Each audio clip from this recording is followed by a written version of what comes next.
नमामि बाबा विश्वाधारम विश्वातीतम।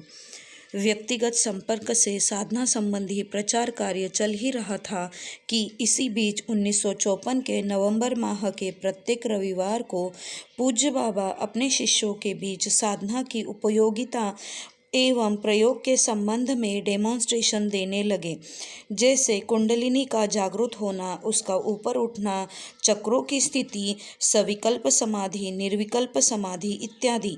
प्रयोग का प्रदर्शन रेलवे कॉलोनी के एक क्वार्टर में होता था।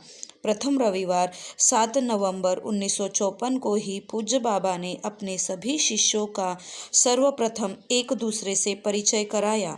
दुर्भाग्यवश मैं उस रविवार को नहीं जा सका।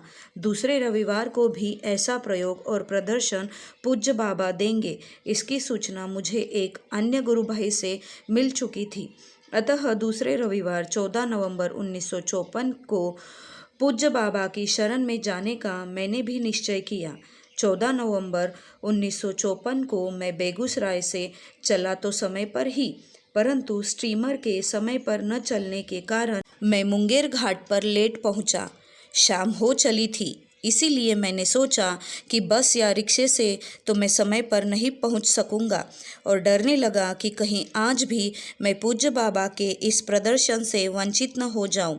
मन ही मन कृपा के आगार बाबा को याद किया कि बाबा, आपका डेमोन्स्ट्रेशन देखने की प्रबल इच्छा है, परंतु समय और परिस्थिति साथ नहीं दे रही है। अतः किसी प्रकार कृपा करे कि मैं भी देख सकूं।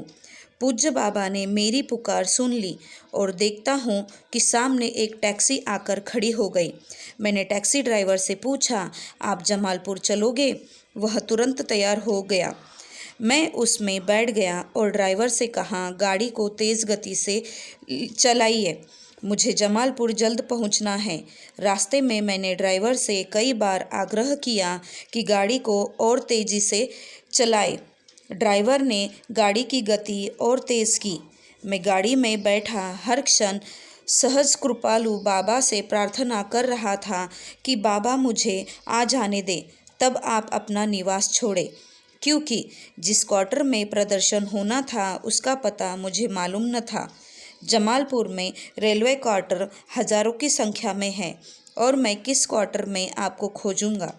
इसीलिए मैं और व्यग्र था कि मैं पूज्य बाबा के निवास पर जल्द पहुंचूं और पूज्य बाबा के साथ ही उस रेलवे क्वार्टर तक जा सकूं। जमालपुर रेलवे स्टेशन के समीप पहुंचते पहुंचते मुझे ऐसा भान हुआ कि पूज्य बाबा अपने निवास से निकल रहे हैं। अचानक मैं गाड़ी में ही उठ खड़ा होने लगा, जैसे अब तो मैं चूक ही गया।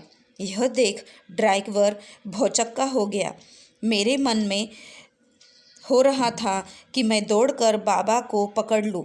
फिर मन में आया कि मैं कितना भी तेज़ दौड़ूं, टैक्सी से तेज़ नहीं दौड़ पाऊंगा। अतः फिर ड्राइवर से आग्रह किया कि भाई गाड़ी और तेज़ चलाइए। मेरी बेताबी देख ड्राइवर ने, जो पहले से ही भौचक्का था, कहा, साहब, शहर में भी गाड़ी 50-60 माइल के स्पीड से चला रहा हूँ, फिर भी आप और तेज़ चलाने को कह रहे हैं। और तेज़ चलाना खतरनाक होगा। अब तक गाड़ी उस सड़क पर आ गई जिस पर बाबा का निवास था। मैं काफ़ी चौकन्ना हो सड़क के दोनों ओर देख रहा था कि कहीं बाबा या कोई गुरु भाई आते हुए मिल जाए कि मैं भी उनके साथ हो लूँ। थोड़ी दूर ही उस सड़क पर गया था कि सौभाग्य से कुछ लोगों के साथ पूज्य बाबा को आते हुए देखा। मैं गाड़ी रोककर ड्राइवर को पैसा दे उतरा और पूज्य बाबा को चरण स्पर्श प्रणाम किया। मेरी प्रसन्नता का कोई पारावार न था। मैं भी और लोगों के साथ साथ पूज्य बाबा के साथ हो लिया। उसमें एक गुरु भाई मेरे पूर्व परिचित थे और उन्होंने बताया कि आज पूज्य बाबा जानबूझकर अपने निवास से चलने में देर कर रहे थे। पूज्य बाबा ने तभी अपना निवास छोड़ा जब तुम इतनी दूरी पर रहे होगे कि तुम पूज्य बाबा को रास्ते में मिल जाओगे। शायद यही वह समय रहा होगा जब मैं चलती टैक्सी में अचानक उठकर खड़ा होने लगा था। मैं भी पूज्य बाबा के साथ उस क्वार्टर में पहुंचा और दयामूर्ति बाबा ने सभी उपस्थित गुरु भाइयों से मुझे आकिंचन का परिचय कराया। पूज्य बाबा की इस अपूर्व कृपा से अनुग्रहित हुआ। एक बार 1954 के नवंबर मास में मैं पूज्य बाबा का दर्शन करने बेगूसराय से आया और श्री विंध्येश्वरी जी के यहाँ ठहर गया। दूसरे दिन रविवार था।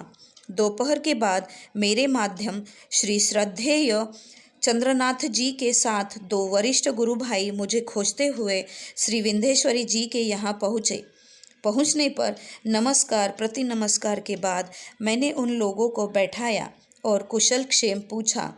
फिर मेरे माध्यम श्री चंद्रनाथ जी ने कहा, ये लोग तुमसे कुछ पूछना चाहते हैं, तुम इनके प्रश्नों का उत्तर दो। इन लोगों का परिचय तुमसे अभी हाल ही में हुआ है, इसीलिए वे मुझे पकड़कर साथ लाए हैं। मैंने कहा, मैं किस लायक हूँ कि मैं आपके अग्रज एवं वरिष्ठ गुरु भाइयों के प्रश्नों का उत्तर दूँ। फिर भी जब आपकी आज्ञा है तो पूछे, मैं जो जानता हूँ बताऊँगा।